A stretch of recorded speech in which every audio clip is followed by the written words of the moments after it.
नमस्कार मित्रांनो, लाडकी बहीण योजनेअंतर्गत आता ई-केवायसी करणाऱ्या महिलांसाठी त्यांची कागदपत्र अंगणवाडी सेविकांकडे जमा करा, असे आपल्या महिला व बालविकास मंत्र्यांनी सांगितलं. हे कागदपत्र कुणी जमा करायचे आहेत? तर ज्यांना पती नाहीयेत, वडील नाहीयेत आणि अशा महिलांची ई-केवायसी करायची आहे, त्यांनी करायची आहे. ज्यांचे पती आहेत, वडील आहेत, ज्यांनी द्वारे ई-केवायसी केली, त्यांना कोणतंही कागदपत्र जमा करण्याची आवश्यकता आहे का? तर अजिबात नाही. परंतु हे कागदपत्र जमा करत असताना अनेक महिलांनी आम्हाला सांगितलं, की आम्हाला खूप अडचणी येत आहेत. अडचणी कशा येत आहेत? तर यामधल्या सर्वात महत्त्वाच्या अडचणी म्हणजे जी कागदपत्र आम्ही अंगणवाडी सेविकांकडे घेऊन जातोय, तर अंगणवाडी सेविका आमची कागदपत्र घेत नाही आहेत. म्हणजेच की अंगणवाडी सेविका म्हणतायत, की आम्हाला याबाबतचा कोणताही अजून आदेश आला नाही, आमच्याकडे कोणताही अध्यादेश नाही, जी-आर नाही, परिपत्रक देखील नाही. आम्ही तुमची ई-केवायसी डॉक्युमेंट घेऊन काय करू? असा प्रश्न लाडक्या बहिणींना अंगणवाडी सेविका विचारत आहेत आणि त्यामुळे अंगणवाडी सेविकांमुळे लाडक्या बहिणी मोठ्या प्रमाणावर नाराज होत आहेत. आमची ई-केवायसी व्हायची कशी? कारण ई-केवायसी करण्याकरिता आता 1 महिन्याची मुदत आहे, परंतु जर अंगणवाडी सेविकांनी डॉक्युमेंट घेतले नाहीत, तर आम्ही आमची ई-केवायसी करू कशी? यामध्ये लाडक्या बहिणींसाठी आपल्या महिला व बालविकास विभागाच्या मंत्र्यांनी एक सांगितलं होतं, ते म्हणजे की आम्ही सरकार यामध्ये वेबसाईटवर देखील तुम्हाला आपण डॉक्युमेंट्स अपलोड करण्याची संधी उपलब्ध करून देऊ. यासाठी वेबसाईटवर त्यांनी सांगितलेलं की वेबसाईटवर काम देखील सुरू आहे. आता वेबसाईटवर काम सुरू आहे, मग हे काम कधीपर्यंत पूर्ण होणार?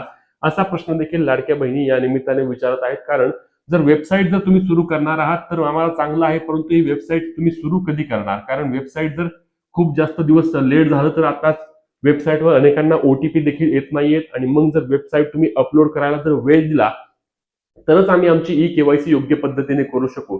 आता यामध्ये लाडक्या बहिणींची कोणती चूक आहे का? तर अजिबात कोणतीही चूक नाही. सरकारने वेळोवेळी या संदर्भातील अपडेट देणं अत्यंत गरजेचं होतं. कारण लाडक्या बहीण योजनेअंतर्गत पती आणि वडील नसणाऱ्या महिलांची संख्या मोठ्या प्रमाणावर जास्त आहे. सरकारने अजूनही काही बाबींमध्ये लाडक्या बहिणींना क्लिअर गोष्टी करणं अत्यंत गरजेचं आहे. त्यामधील एक बाब आहे जी आम्ही सतत सरकारकडे बोलत आहे. लाडक्या बहिणी देखील सांगत आहेत की तुम्ही सरकारला ही विनंती करा, की अनेक महिलांचा काय विषय आहे, की अनेक महिलांचा एक प्रॉब्लेम झालेला आहे, तो म्हणजे की त्यांचे पती आणि किंवा वडील असतील ते पळून गेले आहेत किंवा ते एकत्र राहत नाहीत किंवा त्यांना सांभाळत नाहीत आणि अशा वेळी त्यांच्याकडे अधिकृत कोणतंही डॉक्युमेंट नसतं. आता समजा आपल्याला माहित असतं की एखादी महिला आहे, तिचे आणि तिच्या पतीचे पटत नाही, तेव्हा ती माहेरी जाऊन राहत असते, त्यांचा घटस्फोट झालेला नसतो.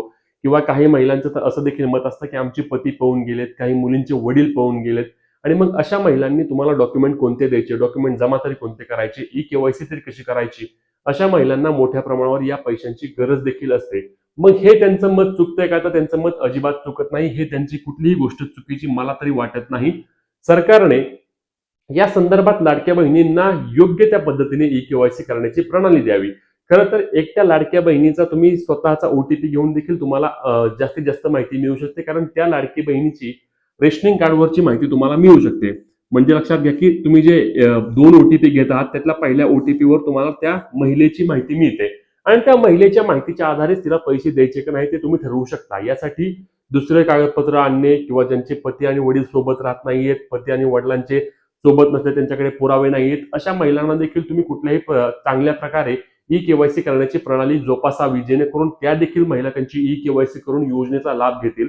अन्यथा त्यांना गरज असून देखील त्या महिला यामध्ये अपात्र होतील. यासाठी 31 डिसेंबर आता अंतिम मुदत आहे. त्याआधी त्या लाडक्या बहिणींसाठी लवकरात लवकर कोणती तरी अपडेट द्यावी.